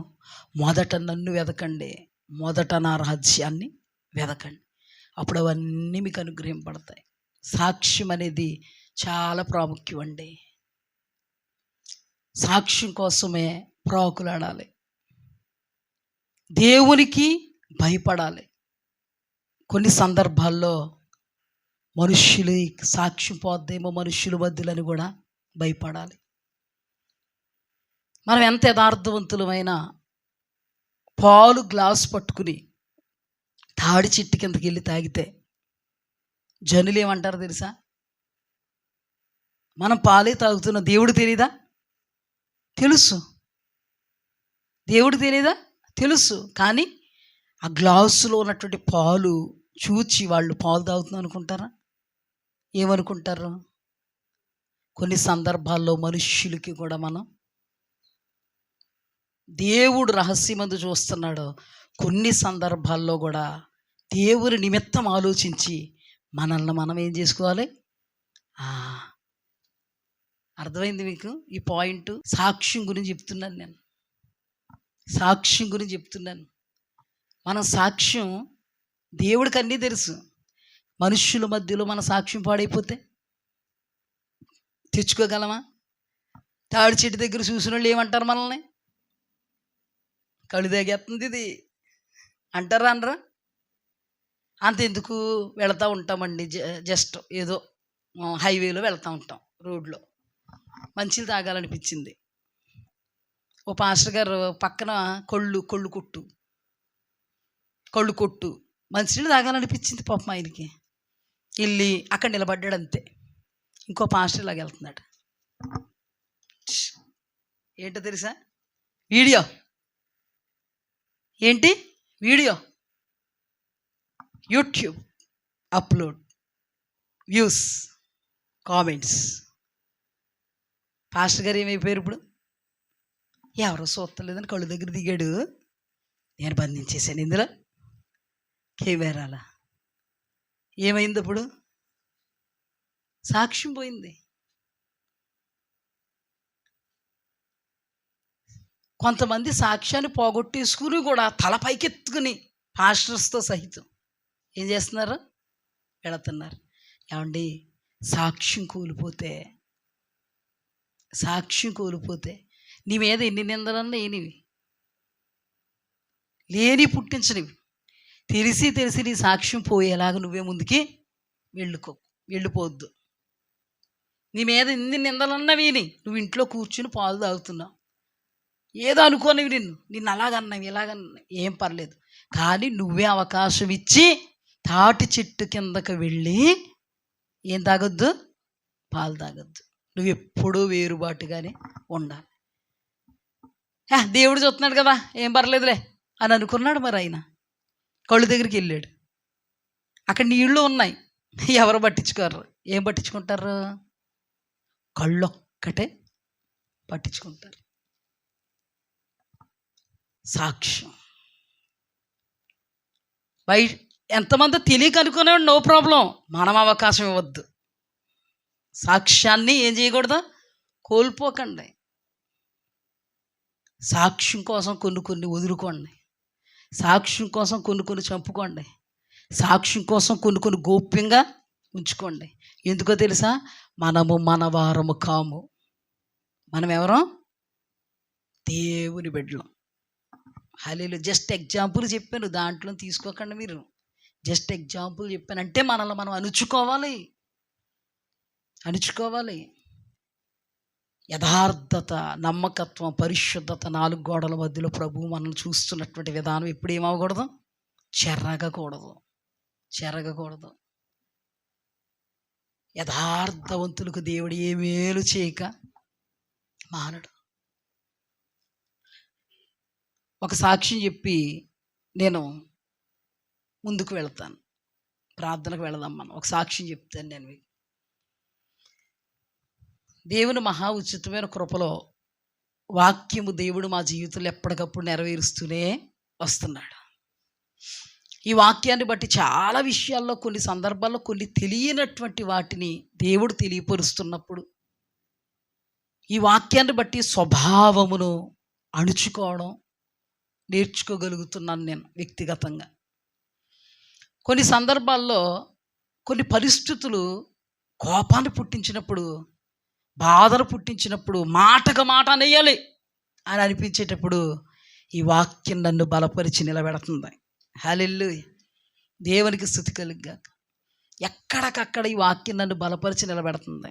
ప్రభువుతో నేను ఒకటి అంటాను. అప్పుడు ఆ టైంలో ప్రభువుతో నేను ఏమంటాను తెలుసా? ప్రభువా, ఈ సిచ్యువేషన్ అంతా కూడా వెళ్ళి దెబ్బలాడేసే సిచ్యువేషనే. అయినా కానీ నేను ఒకటి అనుకుంటున్నాను, నా తండ్రి నాకు అనుభవాలు నేర్పుతున్నాడు. నేను అక్కడికి వెళ్ళి కోపపడి దెబ్బలాడేది కాదు ఈ అనుభవం. ఇలా ఉన్నప్పుడు కూడా ఎలా అణుచుకోవాలో నా తండ్రి నేర్పుతున్నాడు. తండ్రి, నా జీవిత కాలం అంతా చెప్పేదండే కాదయ్యా, చేసేదానిలో ఉండడానికి జయించే జీవితం నాయన అని అనుకుంటూ అనేకమైనటువంటి పరిస్థితుల్ని ఈ వాక్యాన్ని బట్టి లోపరుచుకుంటూ, స్వభావాన్ని, ఉద్రేకాన్ని లోపరుచుకుంటూ, అనగలిగే కెపాసిటీ ఉంది, అనగలం. అయినా కానీ దేవుని ఎదుట, ప్రభువా నువ్వు ఏదో ప్రతీకారం చేయడానికి, ప్రతీకారం తీర్చుకోవడానికి కాదు, నాకు బయలుపరుస్తుంటా, డైరెక్ట్గా చూపిస్తుంటా. ఆ పరిస్థితుల్లో నేను గెలవగలనా, ఓడిపోతానా అని నన్ను నిలబెడుతున్నావు. నీవు నాకు ఇస్తున్నటువంటి అనుభవాలను బట్టి నీకు స్తుతి కలుగుగాక అనుకోగలిగే కృప ఈ వాక్య భాగాలు నాకు అనుగ్రహించబడ్డాయి. హల్లెలూయా. వాక్యాన్ని బట్టి స్వభావాన్ని మలుచుకోవడానికి, వాక్యాన్ని బట్టి సరిచేయబడ్డానికి, వాక్యాన్ని బట్టి మునుపటి స్వభావం కంటే ఇంకా అతీతంగా సరిచేయబడ్డానికి వాక్యం ఎంతో దోహదపడుతుంది. హల్లెలూయా. ఏదన్నా జరిగితే కాళ్ళు తొక్కేసుకునే పరిస్థితులు కదా. మొన్న ఆంధ్రాలో ఏం జరిగిందంటే ఆశిష్కి శైలికి చైన్ సీసాం. ఆశి చైను ఇక్కడే పెడుతున్నప్పుడే శైలి తల్లికి వేసి, ఆశిష్ చైను శైలికి వేసి తీసుకెళ్ళాం ఆంధ్రాకి. ఆ చైన్ ఏమైందంటే, ఆ రోజు రాత్రి, ఆ మరుసటి రోజు మొత్తానికి బెడ్ మీద ఉన్నాం. మా బెడ్రూమ్లో మా తమ్ముడు, మా నాన్నగారు అందరూ వచ్చి మాట్లాడుతున్నారు మాతో. శైలి అంతవరకు కూడా ఆ బెడ్రూమ్లో, వాళ్ళ అత్త ఆ బెడ్రూమ్లో ఆడుకుంటూ సడన్గా నా దగ్గరికి వచ్చి, నేను ఇలా ఉంటే బెడ్ మీద ఇలా పడుకుంది, నా కళ్ళు ఎదురుగుండానే చైన్ అలా జారింది బెడ్ మీద. హల్లెలూయా. అప్పుడు నేను ఏం చేశానంటే, అయ్యో లింక్ సరిగ్గా నాకు చేయి అవ్వదు లింక్ పెట్టడానికి. నేను పిల్లల సహాయం తీసుకుని లింక్ సరిగ్గా పెట్టండి అంటాను. వాళ్ళు పెట్టిన తర్వాత నేను చూసుకుని పర్వాలేదు అనుకుంటాను, ఎందుకంటే ఇంతకు మునుపు పోయే కదా. అందుకని ప్రతి పైసా విషయంలో దేవుడి సన్నిధిలో ప్రార్థన చేస్తానని చెప్పాను. ఇవి నా అనుభవాలు, వాక్యాన్ని బట్టి నేను ఇలా మలచబడతా ఉన్నప్పుడు, ఆ తర్వాత అక్కడ ఉన్న తర్వాత మేము రాజమండ్రి వెళ్ళడానికి సిద్ధపడ్డాం. శైలికి వేసి ఆశిష్కి వేసేసాం. నరేష్తో చెప్పాను, నేను ఇలాగ జరిగింది, ఇలా నొక్కమని చెప్పాను, నా కళ్ళు ఎదురుగుండానే పడిపోయింది కాబట్టి దొరికిందిరా, చాలా జాగ్రత్త, నువ్వు గట్టిగా నొక్కు అని చెప్పాను. సరే అమ్మ నొక్కాను అన్నాడు. టైట్గా పెట్టానని అన్నాడు. తీరా మేము రాజమండ్రి వెళ్ళిపోయిన తర్వాత వాళ్ళకి పార్కింగ్ లేదు. ఆ పార్కింగ్ విషయంలో మనకి సీతగారి ఇల్లు ఇక్కడ ఉందనుకోండి, చర్చ్ అనమాట, అది పెద్ద చర్చ్, లూథరన్ చర్చ్ పెద్దదనమాట. అప్పటికే బుధవారం ప్రార్థనలు జరుగుతున్నాయి. అక్కడ బయట ఆటో వాళ్ళు కూడా చాలామంది ఉన్నారు, విశ్వాసులు కూడా చర్చికి వెళుతున్నారు. చాలా పెద్ద చర్చ్, రహదారి అనమాట. అప్పుడు మేము అక్కడ పార్క్ చేసి వాళ్ళ చుట్టాల ఇంటికి, వాళ్ళ చిన్నత్తాల ఇంటికి వెళుతున్నాం. ఎంత దూరం ఉంటుందంటే ఇక్కడి నుంచి అలా తిరిగి వెళితే అక్కడ పద్మమ్మ గారి ఇల్లు ఉంది కదా, అంత దూరం నడుచుకున్నాం ఇక్కడి నుంచి. వెళ్ళిన తర్వాత కూర్చున్నాం, మంచిగా మాట్లాడుకుంటున్నాం. ఈలోపు నాకు అనిపిస్తుంది, చెయ్యనుందా లేదా. తీరా చూతులకు చేయలేదు,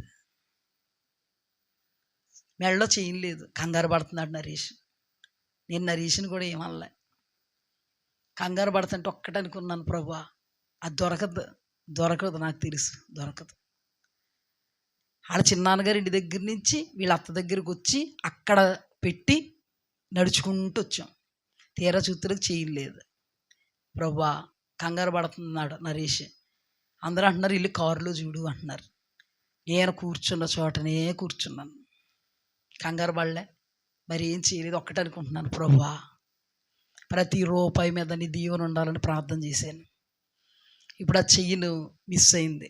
నాకు తెలుసు అది దొరకడం అసంభవం, దొరకదు. నువ్వు ఎవరి హస్తాల్లో పెట్టాలని అనుకుంటున్నావు ఆ చెయ్యిని, వాళ్ళ హస్తాల్లో పెట్టి. నాకేం బాధలేదు, నేను దానికోసం ప్రోకలాడిన. లేదు నాకు ఇవ్వాలి అని నువ్వు ఉద్దేశిస్తే నాకు ఇచ్చే.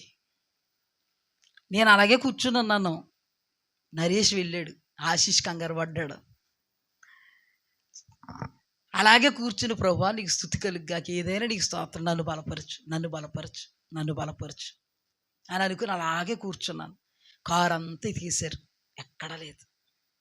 కారు అంతా వెతికేసి, అయ్యగారు ఎక్కడా లేదు అయ్యగారు, కారు అంతా వెతికేసాం అన్నాడు. లేదన్నా కూడా నాకు తెలుసు దొరకదు, అసంభవం అది దొరకడం. ఎంత ఎదిగినా దొరకదు అది. అలాగే అనిపిస్తుంది ఆ మనసుకి. ప్రభువా నీకు స్తుతి కలుగ్గాక, అర్హులకి ఆ చెయ్యి అందేలా చెయ్యి, లేదా నా కోసం నువ్వు కార్యం చేయి, నీకు స్తుతి కలుగ్గాక అని అనేటప్పటికీ అక్కడ జరిగిన సందర్భం ఏంటంటే, కారంతా వెతికేసిన తర్వాత ఆశీష్ అన్నారంట, అన్నయ్య మనం కారు పెట్టేసిన తర్వాత అక్కడ వాళ్ళతో మాట్లాడాం కదా, అక్కడికి వెళ్దాం నడు అన్నాడంట ఆశి. కరెక్ట్గా ఇదే పెద్ద చర్చు, ఇదంతా రహదారి, ఇది ఫుల్ అంత ప్లేసు, జనాలు వెళ్ళి వాళ్ళు వెళ్తున్నారు, వచ్చి వాళ్ళు వస్తున్నారు, ఆటో వాళ్ళు అక్కడే ఉన్నారు. మా పిల్లలు నడుచుకుంటూ వెళ్ళినప్పుడు అన్నాడంట, దైవ నడిపింపు కాకపోతే ఏంటి అన్నయ్య, అక్కడికి వెళ్ళి చూద్దాం, ఇందాక వాళ్ళతో మాట్లాడాం కదా అని. వెళ్ళేటప్పటికి ఇల్లులో కలిసిపోయిందంట అది, ఎవరికి కనబడడానికి లేకుండా. అప్పటికి ఎంతమంది ఆటో వాళ్ళు ఉన్నారు అక్కడ, ఎంతమంది మా ముందే హ్యాండ్ బ్యాగ్లు వేసుకుని వస్తున్నారు. ఎంతసేపు అయింది, అక్కడికి వెళ్ళాము, తిన్నాము, కేక్స్ అయ్యి మాట్లాడుకున్నాము. నాకు ఆలోచన చూసేటప్పటికి కనబడతలేదు, దగ్గర తీసుకుంటాడు లేదు. అంత సమయంలో దేవుడు చేసింది మహాద్భుతం. 1,00,000 రూపాయలు కూలిపోదు. బాధేసింది నాకు, కానీ తొనికిసలాళ్లే. ప్రభా నీ కనుసైగల్లో లేనిది ఏది లేదు, ఒకవేళ నువ్వు ఉద్దేశించావేమో ఎవరికైనా యోగ్యులకి ఇచ్చే, లేదా నాకే ఇవ్వాలనుకుంటే అద్భుతం చేసి ఇచ్చి ప్రభా. అస్సలు తొనికిసలు ఆడలేదండి, అలాగే కూర్చుని ఉన్నానండి. లోపల మాత్రం దేవా దేవా అని స్తుతించుకుంటా, ప్రతి రూపాయి మీద నీ దీవెన ఉండాలని ప్రార్థన చేస్తాను. నా ప్రార్థన ఏమి అర్థం పోదు, కానీ నీ ఉద్దేశంలో ఎవరికన్నా ఇవ్వాలనుకున్నా నాకు తెలియదు. నీకు స్తుతి కలుగ్గాక, నీకు స్తుతి కలుగ్గాక. పాస్టర్ గారు మరి మనసులో ఏమనుకున్నారో తెలియదు, కానీ ఆయన అసలు తొలికిసలాడలేదు, అలా కూర్చున్నారు. మా ఆశీకి నరేష్కి మాత్రం ఇంకా మామూలుగా లేదంట.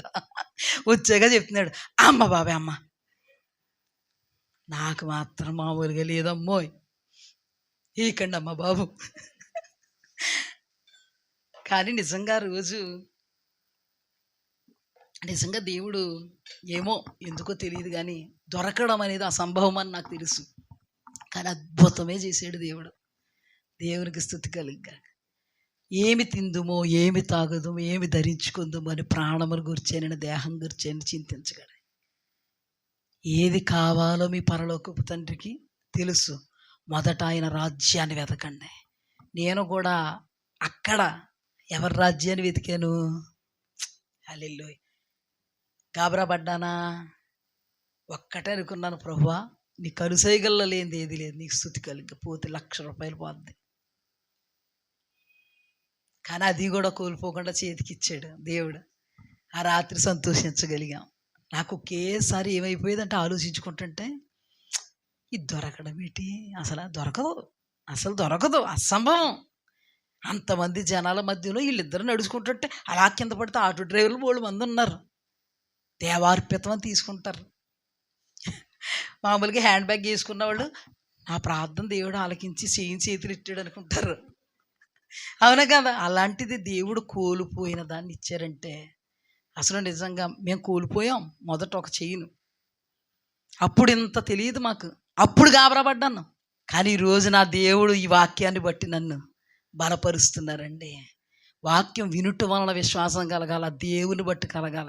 ఏదైనా ప్రభువు మనల్ని బలపరచాలి. మీ అందరికీ మాదిరిగా ఉండడానికి దేవుని ఎదుట దేవుడు కృప చూపించారు.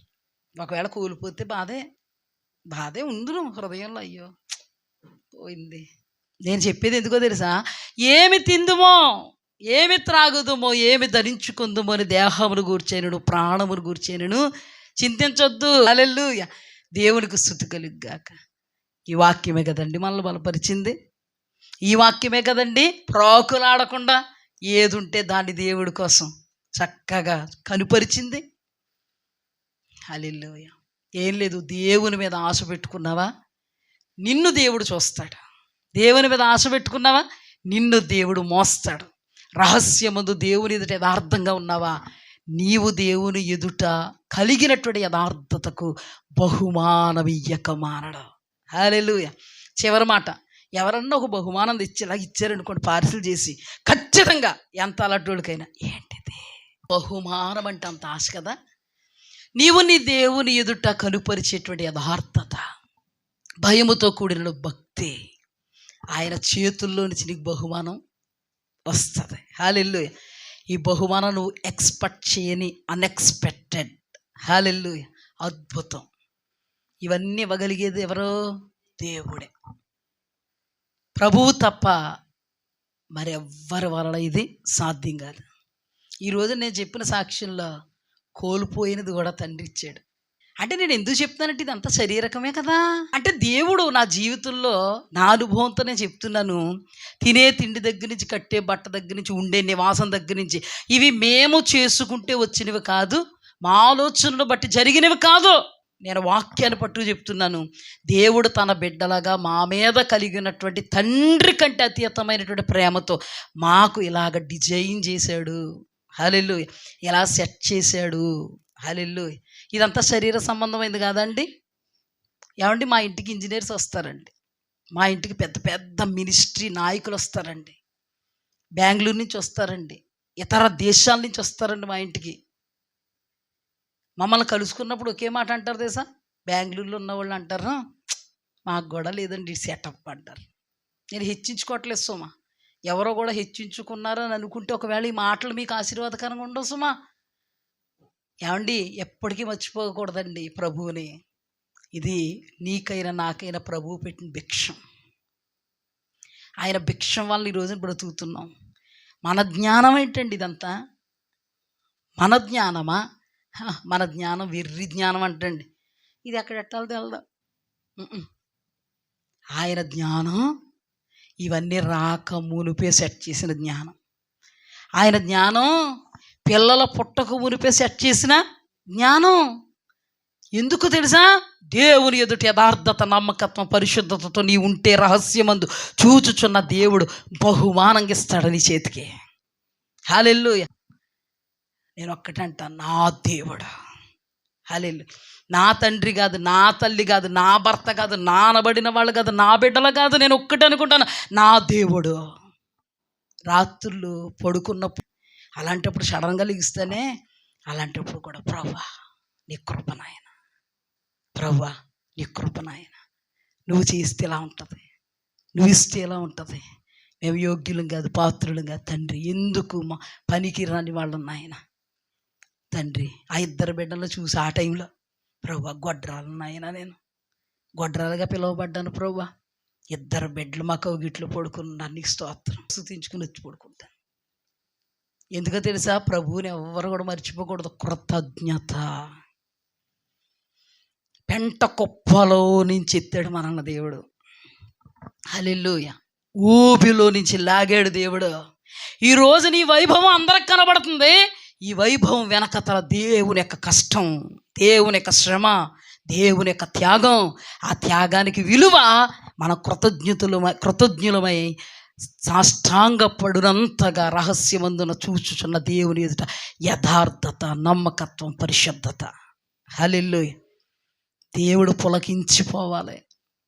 ఏమనుకుంటాడు తెలుసా? నా కోసమే కదా నా బిడ్డ యథార్థంగా, నా కోసమే కదా నా బిడ్డ ఎంతగా నా కోసం. మాట్లాడడానికి రాదండి, నా స్వరం ఎలాంటి తెలుసా? దెబ్బకి భయపెట్టేస్తాను జనాన్ని. రాదా మాట్లాడడానికి? అనలేనో మాట. ప్రభా నీవు నాకు అనుభవం నేర్పావు, కానీ తిరిగి అనడం నేర్పలేదు. నీకు స్తుతి కలుగ్గా. ఇందులోంచి ఒక అనుభవం నేర్చుకున్నాను అయ్యా. నేను ఇందులోంచి నేను ఒక అనుభవం నేర్చుకున్నాను. నేనేంటో నీకు తెలుసు, ఇంకెవరికి తెలియదు. నాకు అంతే చాలు. ఈ రోజుని ఇలా ఉంది, రేపు దీనికి కౌంటర్ వేస్తాను. హల్లెలూయా. నువ్వు చేస్తావు, ఎందుకంటే నేను మనుషుల మీద ఆధారపడట్లేదు. మనకి ఈ వాక్యం ఏం నేర్పాలమ్మా? అనుభవాలను నేర్పాలి. వాక్యం వస్తున్నప్పుడు మనం పతనం అయిపోకూడదు. వాక్యం వస్తున్నప్పుడు మనం బలం పొందగలగాలి. హల్లెలూయా. మన స్వభావము దైవ స్వభావముగా రూపాంతరపు అనుభవంలో చెందగలగాలి, ఆత్మలో మనం వర్ధిల్లగలగాలి. దేవుని యొద్ద నుండి మేలులు, ఉపకారాలు, బహుమానాలు, అద్భుతాలు, ఆశ్చర్యకార్యాలు పొందుకోవాలి. ఇలా దేవుని కొరకు నిలబడుతున్నప్పుడు సాక్ష్యంగా బ్రతకగలగాలి. మన జీవితాన్ని ఎదుటి వాళ్ళు చూస్తున్నప్పుడు నిజమే కదా, దేవునికి మహిమ కలుగును గాక అని మాదిరిగా మనల్ని తీసుకోగలగాలి. ఏమి తిందుమా, ఏమి త్రాగుదుమా, ఏమి ధరించుకుందుమా అన్న దేహమును గూర్చేనను, ప్రాణమును గూర్చేనను చింతించవద్దు. అన్యజనులు వాటన్నిటిని వెతుకుదురు, మీరు అలాగున ఉండవద్దు. మొదట నా రాజ్యాన్ని, నా నీతిని వెతకండి, అప్పుడు అవన్నీ మీకు అనుగ్రహింపబడతాయి. మీ ఊహకు మించి ఇటు కృపలో దేవుడు మనల్ని నడిపించును గాక.